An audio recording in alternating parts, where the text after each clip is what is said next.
Hello everyone, welcome back to my channel. So friends, आज से मैं हुशियान और लंजान कहकर फैनफिक्स शेयर करूंगी। आई होप आप लोगों को अच्छा लगेगा। So चलिए आज का पार्ट स्टार्ट करती हूँ। हुशियान घायल थे क्योंकि उसके सीने में गोली लगी थी। हुशियान घायल होकर लंजान के बगल में गिर जाता है। लंजान बहुत दुखी था। लंजान ने हुशियान का हाथ कसकर पकड़ लिया और उसके बगल में रोता रहा और उसका सर अपनी छाती पर रख दिया और उसे कहता है, हुशियान मैं तुम्हें कुछ भी होने नहीं दूंगा, तुम चिंता मत करो। हुशियान कहता है, लंजान मेरे लिए दुखी मत हो, क्या मैं तुम्हें किस कर सकता हूँ। यह बात सुनकर लंजान के आंखों से आंसू बह गया और उसने सर हिलाया। तभी हुशियान उसके होठों पर एक कोमल किस किया और लंजान को गले लगा लिया। वहाँ पर हुशियान के हालत देखकर लंजान सोचता है, मैं उसे मरने नहीं दे सकता। लंजान ने अपना होश खो दिया। वहाँ पर अचानक लंजान भी बेहोश हो गया। 2 दिनों के बाद हुशियान होश में आया क्योंकि उसके सीने में जो गोली थी वो डॉक्टर ने निकाल दिया। वो अभी ठीक था। जब हुशियान ने अपने आंखें खोला तो उसने देखा कि वो हॉस्पिटल में है। उसके पास उसके दोस्त योबिन बैठा हुआ था। योबिन कहता है, हुशियान तुम जाग गई। ऐसे कहते हुए वो डॉक्टर के पास तुरंत चला गया। तभी अंदर 2 डॉक्टर और 2 नर्सों के साथ कमरे में घुसे। हुशियान के जांच करने लगे। तभी हुशियान कहता है, मुझे लगा कि मैं मर चुका हूँ। लंजान कहाँ है? क्या वो ठीक है? मुझे लंजान चाहिए। हुशियान बहुत कमजोर थे।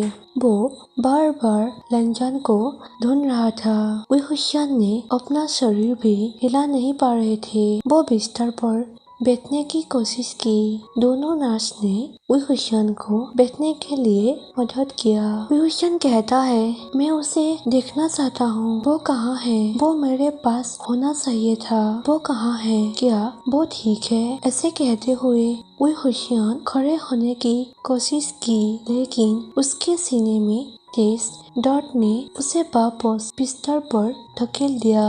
हुशियान खड़ा होने के लिए बहुत कोशिश की और खड़ा होकर बाहर चला गया। योबिन ने उन्हें रोकने के लिए कोशिश की, लेकिन हुशियान पूछता है, लंजान कहाँ है? मुझे उसके पास ले चलो। योबिन ने हुशियान को लंजान के पास ले जाने के लिए फैसला किया। तभी हुशियान ने राहत की सांस ली और कहता है, इसका मतलब वो ठीक है ना? एक्चुअली गाइस, लंजान को भी गोली लगा था। उसका हालत जान से भी खराब था। यह बात हुशियान को पता नहीं था। जब हुशियान लंजान से मिलने के लिए गया तो उसने देखा डोर के बाहर यांग और इमली बैठी थी। दोनों थके हुए और पीले देख रहे थे। जैसे ही हुशियान उनके पास पहुंचा तभी यांग हुशियान के ओर आया और हुशियान से पूछता है, क्या तुम ठीक हो? यांग ने अपनी कांपती आंखों से उससे ऐसे सवाल किया। हुशियान पूछता है, लंजान कहाँ है? मुझे उसके पास जाना है, उसके साथ रहना है। तभी यांग कहता है, वो अंदर है। ऐसे कहते हुए आंखों से आंसू छलक पड़े। तभी हुशियान अंदर गया। उसने अंदर जो देखा वो देखकर उसका दिल टूट गया। वहाँ लंजान पड़ा था, आंखें बंद किए। हुशियान उसके बिस्तर के पास वाली कुर्सी पर बैठ गया और कहा, लंजान उठो, तुम अभी भी क्यों सो रहे हो? समय देखो, तुम उठ क्यों नहीं रहे हो? तुम ऑफिस नहीं जाना चाहते हो? उठो लंजान, मैं तुम्हें बहुत मिस कर रहा हूँ। देखो मैं ठीक हूँ, लेकिन मैं तुम्हें ऐसे देखकर मैं टूट गया हूँ। यांग जल्द ही अंदर आया और हुशियान को गले से लगा लिया और उसका सर थपथपाया और कहा, चलो अब बाहर चलते हैं। दवाई लेने का समय हो गया है, तुम्हें थोड़ा आराम भी करना है। चलो लंजान ठीक हो जाएगा, तुम चिंता मत करो। उसके हालत अभी थोड़ा क्रिटिकल है, तुम उसके पास ऐसे रोना बंद करो। चलो तुम्हारे हालत भी खराब हो रहा है। ऐसे कहते हुए वो वापस उसे उसके कमरे में लेकर गया। ऐसे ही 2 दिन बीत गया। लेनजान को अभी तक होश नहीं आया। जब भी उई हुसैन लेनजान से मिलने के लिए गया तो वो यही कहता रहा कि तुम जल्दी से उठ जाओ, मैं तुम्हारे लिए इंतजार कर रहा हूँ। वो लेनजान के पास बैठकर ही समय गिनता रहा। उसका हाथ पकड़कर उसे धीरे से सहलाता रहा। यांग कहता है, उई हुसैन, मुझे तुम्हें कुछ कहना है। ऐसे कहते हुए हकला रहा था। उई हुसैन कहता है, ठीक है, कहो। तभी यांग कहता है, लेनजान एक ऑपरेशन के माध्यम से चला गया। तभी उई हुसैन कहता है, मुझे पता है कि ऑपरेशन सक्सेस हुआ है ना? उसका दिल घबरा रहा था। यांग कहता है, हाँ, यह सक्सेस था, लेकिन तभी उई हुसैन पूछता है, लेकिन क्या? उई हुसैन अपना धैर्य खो रहा था। तभी यांग कहता है, डॉक्टर ने कहा है कि यह 2 ऑप्शन है ऑपरेशन के बाद जो उसके साथ होने वाला है। एक है कि वो विकलांग हो सकता है, अच्छा है कि ऐसा नहीं हुआ, और दूसरा यह है कि ऐसे कहते हुए उसने कुछ नहीं कहा। विल्सन कहता है, क्या है, मुझे बता दो। यांग बहुत चिल्लाया। उसके शरीर कमजोर हो रहा था। यांग कहता है, दूसरा यह था कि वो अपनी यादों को खो देगा। हम अभी भी नहीं जानते कि वो किस पल को खो देगा। ऐसे कहते हुए यांग ने उई हुसैन को गले से लगा लिया। उई हुसैन के शरीर कमजोर हो गया। वो जमीन पर गिरने से पहले यांग ने उसे पकड़ लिया। यांग ने जो कहा, ये सभी बातें उसे पचाने के लिए मुश्किल हो रहा था। उई हुसैन के सीने में दर्द तेज हो रहा था, मानो किसी ने उसके घाव पर छुरा घुपा दिया हो। उसके सांस अटक गई हो। उसके आंखों से आंसू बहता रहा और वो वहाँ ही बेहोश हो गया।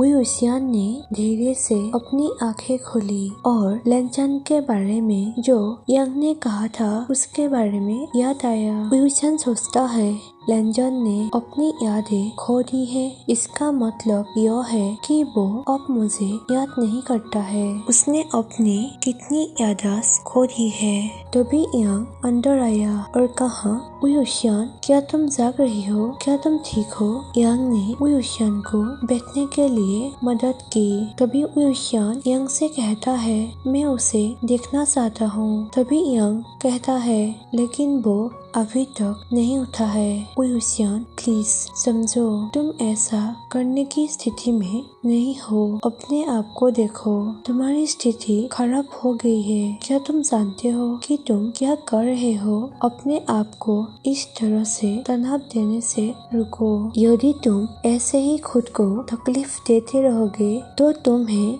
ब्लड पॉइजनिंग हो सकते हैं, क्योंकि तुम्हारे पास गन की गोली का घाव है। विल्सन कहता है, तुम मुझे क्या कह रहे हो? मैं चिंता क्यों ना करूं? मेरा दिल उसे चाहता है। मैं उसे देखना चाहता हूँ, उससे बात करना चाहता हूँ। मैं उसे महसूस कराना चाहता हूँ कि मैं कौन हूँ। उसके बाद सुनकर यांग अपनी हार स्वीकार करते हुए लेनजान के पास लेकर गया। लेनजान अभी भी वही बिस्तर पर पड़ा हुआ है। उई हुसैन लेनजान के पास बैठ गया, उसका हाथ अपने हाथ में लेकर। उई हुसैन कहता है, लेनजान, सभी ने कहा है कि तुमने अपनी याददाश्त खो चुके हो। क्या इसका मतलब है तुम अब मुझे याद नहीं करते?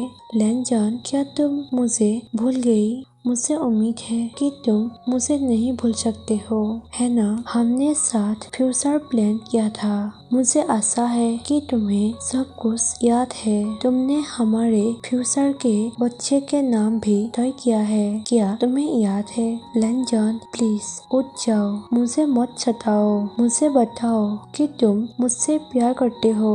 क्या तुम सच में मुझे भूल गई हो? क्या तुम मुझे अब और प्यार नहीं करोगे? क्या तुम मुझे और गले नहीं लगाओगे? क्या तुम मुझे नहीं किस करोगे? क्या मैं सो नहीं सकता तुम्हारे पास? क्या हुआ? तुम उठ जाओ, मैं तुम्हारे इंतजार करते हुए थक गया हूँ। यांग बिस्तर के पास ही बैठा था। तभी यांग ने कहा, वुशियान वो जग रहा है। वुशियान कहता है, क्या? लेकिन ऐसा नहीं हुआ। लैंजान को कुछ भी याद नहीं था। वुशियान लैंजान के ओर देखा और उदास हंसी दी। उसके गालों पर आंसू बहने लगे। उसने कहा, यह मेरा किस्मत है, लेकिन मुझे खुशी है कि वो सही सलामत है, वो सेफ है। यही मेरे लिए काफी है। वो फिर से खुश हो सकता है, पहले की तरह अपने लाइफ जी सकता है। यांग कहता है, वुशियान तुम उदास मत हो। वुशियान कहता है, मुझे इस तरह मत देखो। हाँ, मैं दुखी हूँ, लेकिन मैं थक गया हूँ, सारी ताकत खो दी है। मुझे लगता है कि अब मेरे लिए वापस आने का समय है। मैं अपने देश वापस जा रहा हूँ, जहाँ से मैं यहाँ आया था। वो ही मेरे लिए ठीक होगा। लैंजान को कुछ भी याद नहीं है, लेकिन मैं उसे हमेशा याद रखूंगा। वुशियान को हॉस्पिटल से डिस्चार्ज मिल गई और वो लैंजान के वार्ड में खड़ा हो गया। तभी वो लैंजान को मुस्कुराते हुए देखा।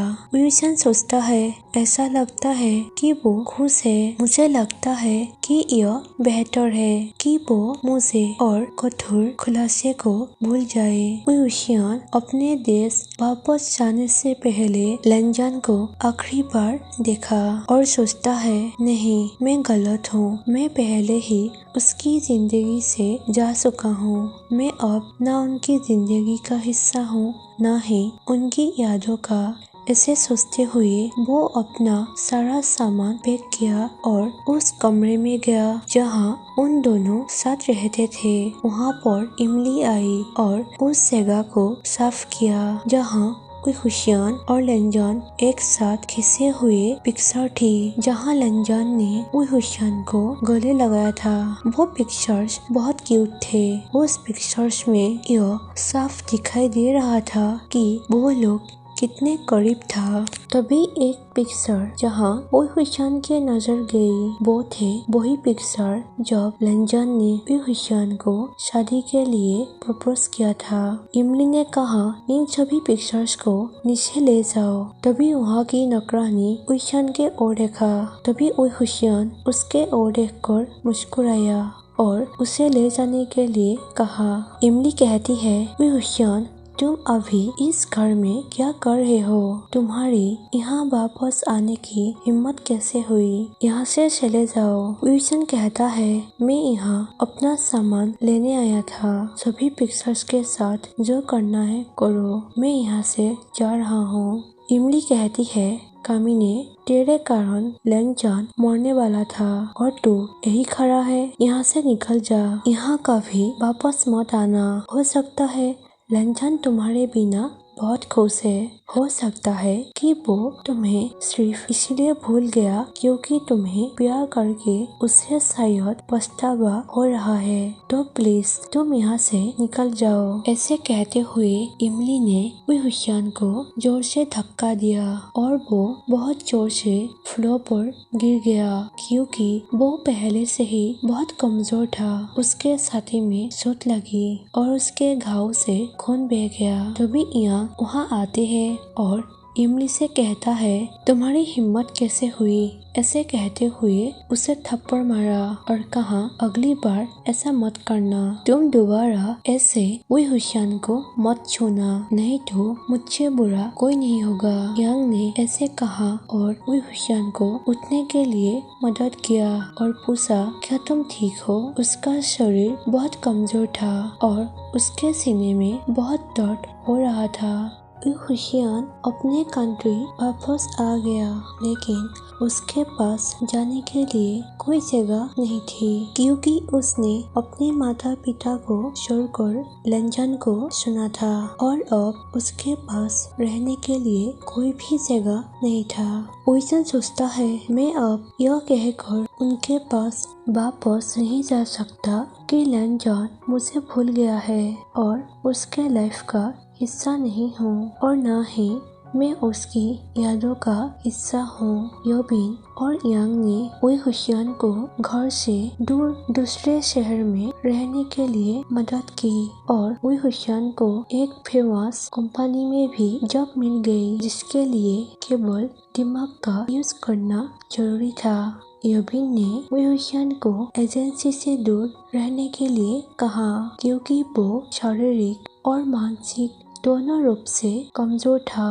अगर वो किसी भी मिशन पर जाना होता तो वो मर सकता था, क्योंकि वो किसी मिशन पर जाने के लिए तैयार नहीं था। यांग 1 साल से अधिक समय तक वही हुशियान के साथ कॉल के माध्यम से बातचीत किया और लंचन के बारे में सभी इंफॉर्मेशन उसे देता रहा। वही हुशियान को बस उसकी खबर सुनकर ही उसे खुशी महसूस होता था। लंचन के बाद सुनना लंचन के लाइफ में क्या चल रहा है, ऐसे ही उसके बातें सुनना ही उसके जीने का कारण बन गया था। यांग कभी कभी लंचन के अजीब व्यवहार के बारे में भी बताता था, जिसमें वो पूरे घर में घुस घुसने के लिए दौड़ता था और यह भी बताया कि लंचन किसी को ढूंढता रहता है, लेकिन उसे याद नहीं कर पाता है। लंचन घर में इधर से उधर दौड़ना शुरू कर देता है।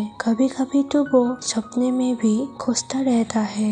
योबिन और वही हुशियान को पता था कि वो क्या खोजता है, लेकिन किसी ने भी उसे नहीं कहा कि वो वही हुशियान को ही खोजते हैं, जिससे वो प्यार करता था, क्योंकि वो भयानक दिन के बारे में उसे याद आने का संभावना है, इसीलिए उसे कुछ नहीं कहा। वही हुशियान कुछ पिक्चर्स घूर रहा था जहाँ वो दोनों साथ थे और सोच रहा था कि अगर वो दोनों अभी साथ होता तो कैसे होता, कैसे लाइफ में खुश रहता।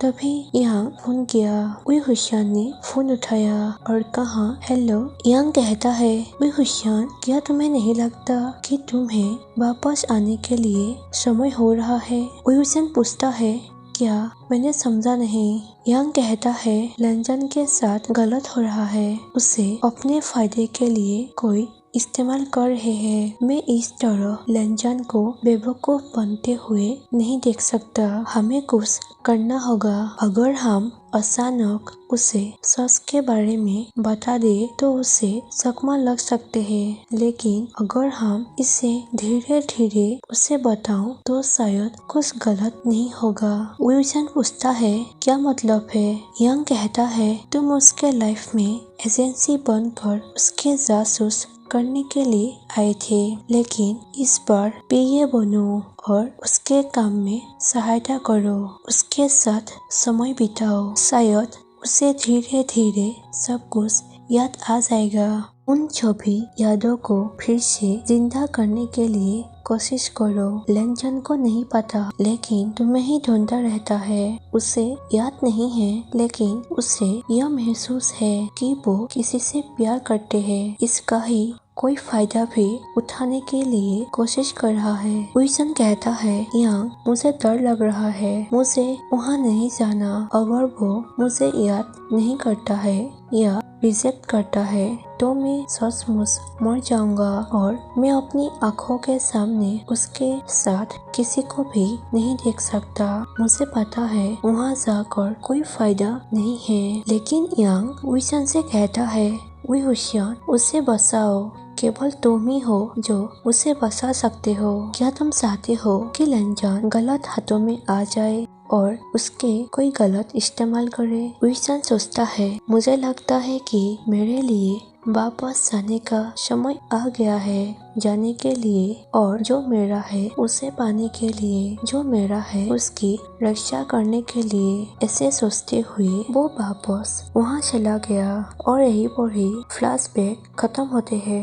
विल्सन इस बार एजेंसी के रूप में नहीं बल्कि पीए के रूप में वहाँ गया। विल्सन यांग के ऑफिस के अंदर गया। उसका दिल टुकड़ों में बिखर रहा था।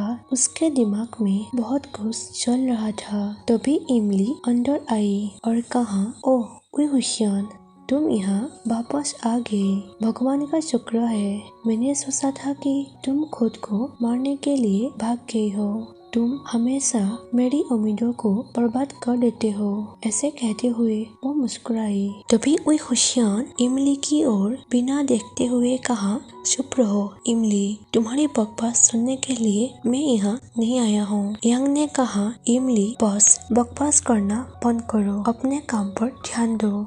तभी इमली कहती है, हाँ मैं बकवास कर रही हूँ, देखना मैं लैंजान के साथ रहने वाली हूँ। वही हुशियान, तुम बस देखते रहो मैं कैसे यह मनाता हूँ कि मैं ही उसके प्यार हूँ। तभी वही हुशियान ने कहा, तुम्हारी बकवास बंद करो और उसे बेवकूफ बनाना बंद कर दो। इमली कहती है, कौन बेवकूफ बना रहा है? तुम लोग भी उसे बेवकूफ बनाने के लिए ही आए हो। तुम्हारे जैसे मैं पिए होने का नाटक नहीं कर रहा हूँ जो वही हुशियान तुम करने वाले हो।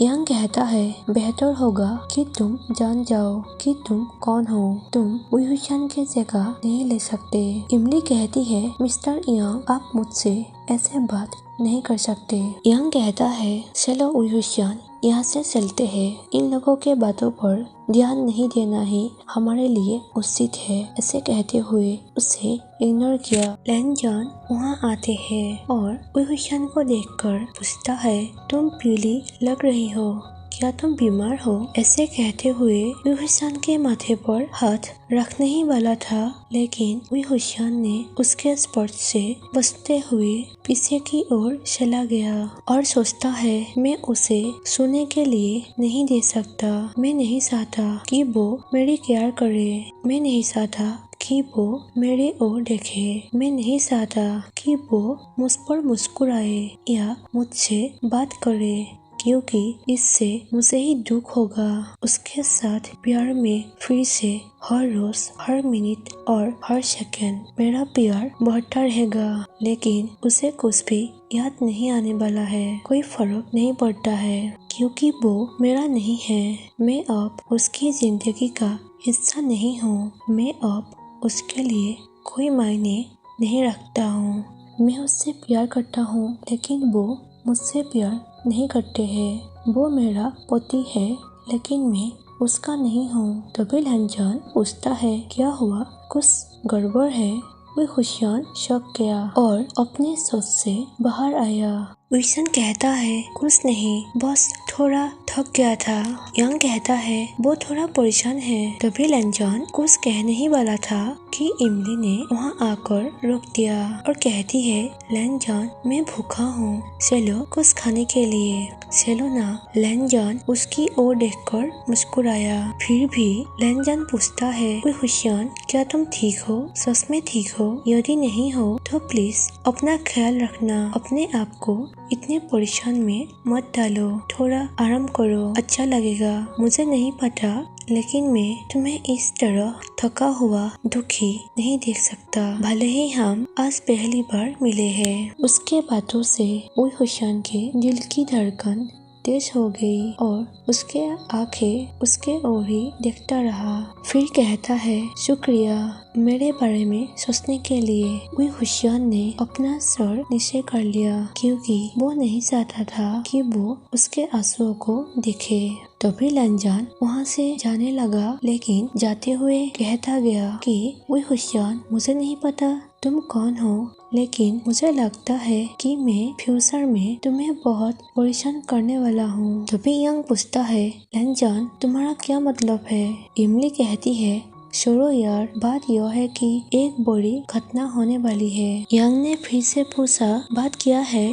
तभी इमली कहती है, शायद तुम लोगों को नहीं पता, लेकिन मैं लैंजान के साथ शादी करने वाली हूँ, है ना लैंजान? लैंजान कहता है, हाँ हम दोनों ही शादी करने वाले हैं। मुझे लगता है इमली मेरी खोई हुई प्यार है। इमली कहती है, हाँ लैंजान मैं ही हूँ। वही हुशियान ने जब ये सभी बातें सुना तो उसका हालत और खराब हो गया। उसे अकेलापन महसूस हुआ, उसका दिल दर्द होने लगा। यांग से कहता है, शायद यही मेरी किस्मत थी। मुझे लगता है कि हमारा साथ रहना पता ही नहीं है और उसका मेरा होना किस्मत में नहीं है। चाहे मुझे दर्द हो लेकिन मैं उसे नहीं भूल सकता। मैं लंजान को कैसे कहूँ कि मैं ही हूँ। यंग कहता है चिंता मत करो, सब कुछ सही हो जाएगा। यंग ने नोटिस किया कि वो बहुत दुखी है और कमजोर होते जा रहे हैं। सो फ्रेंड्स, आज मैं यहीं पर ही